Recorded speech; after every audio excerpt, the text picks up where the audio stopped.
I never thought I'd be the person waking up in my own bed, staring at a stranger, and realizing my marriage had already ended without my consent. But that morning, it happened. We had been married for 7 years. Our life wasn't perfect, but I believed we had something solid. There were ups and downs, like every marriage, but I never suspected she was harboring this kind of betrayal. It started the night before. She came home later than usual, smiling in a way I didn't recognize. There was a tension in her energy, a kind of giddy excitement she didn't bother hiding. I asked her what was going on. "Nothing," she said casually, brushing past me. "Go to sleep early. Big surprise for you tomorrow." I didn't know what to make of it.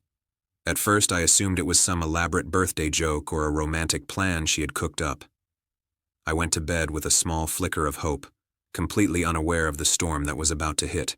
The next morning, I woke up to movement in our bedroom. At first I thought I was dreaming, but as my eyes adjusted, I saw him, another man, sitting on the edge of our bed, fully clothed, smirking, relaxed. And my wife was smiling at me like this was completely normal. "Good morning," she said casually, like nothing was wrong. "I think it's time we talked about opening our marriage." I blinked. 1, 2, 3 times. The words barely registered. "You..." "What?" I asked, voice trembling.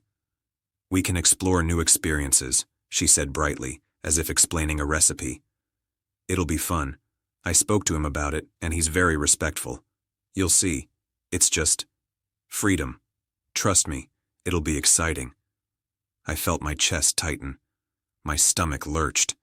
Everything I thought I knew about my marriage, about her, about us, collapsed in that single moment.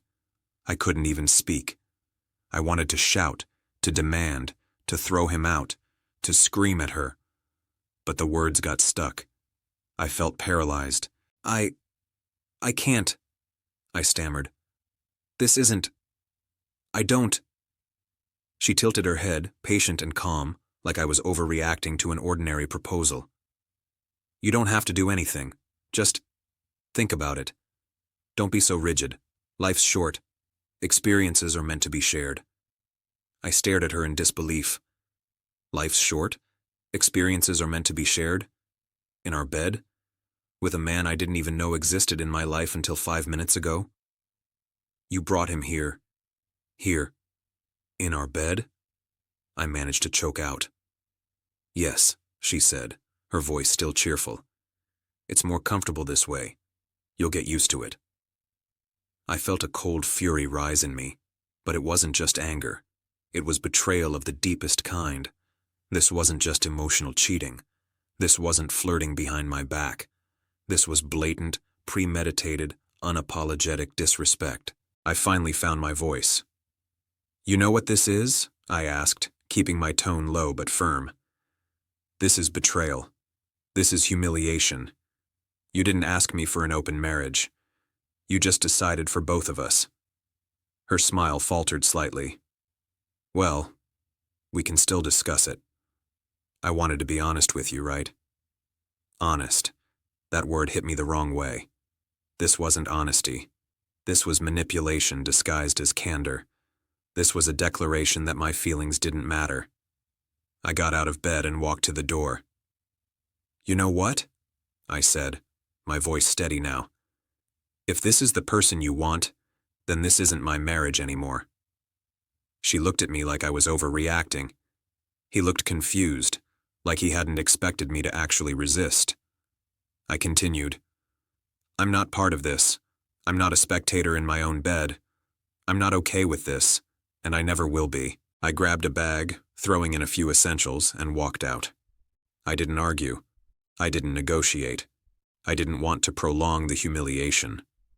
That morning, in the quiet of the city streets, I realized something essential. Marriage isn't about sharing experiences if it comes at the expense of honesty, respect, and consent. She had chosen a path that excluded me entirely, and that choice was final in itself. I spent the next days processing. Friends were shocked when I told them. Some asked why I stayed as long as I did. Some tried to rationalize her behavior. but I couldn't. There's no justification for someone inviting another person into your life, your bed, without mutual agreement. Weeks later, the reality hit fully. She didn't contact me except through occasional texts, carefully worded, trying to guilt me into understanding her perspective. I ignored them. I didn't need to respond. The truth had already spoken louder than words. I found my own apartment, started rebuilding, and slowly reclaimed the life I thought we had built together. It wasn't easy. I mourned what I had lost, but I also realized how close I had come to losing myself entirely. The lesson hit me hard. Betrayal doesn't always arrive in the form of an affair behind closed doors. Sometimes it walks right into your bed, smiling, expecting you to be okay with it. And the real power isn't in confronting it with anger. It's in standing up, walking away, and refusing to be part of a life where you are no longer respected. Months later, I still remember that morning vividly. I remember the smirk on her face. I remember the confusion on his. I remember the cold realization that my marriage had ended in the most humiliating way possible. And I also remember the first moment of peace I felt after walking away. Sometimes survival isn't about fighting. It's about recognizing betrayal, reclaiming your dignity, and refusing to let someone else define your worth. That morning, she brought a stranger to our bed and claimed it was honesty. I walked away and claimed my life back, and that made all the difference.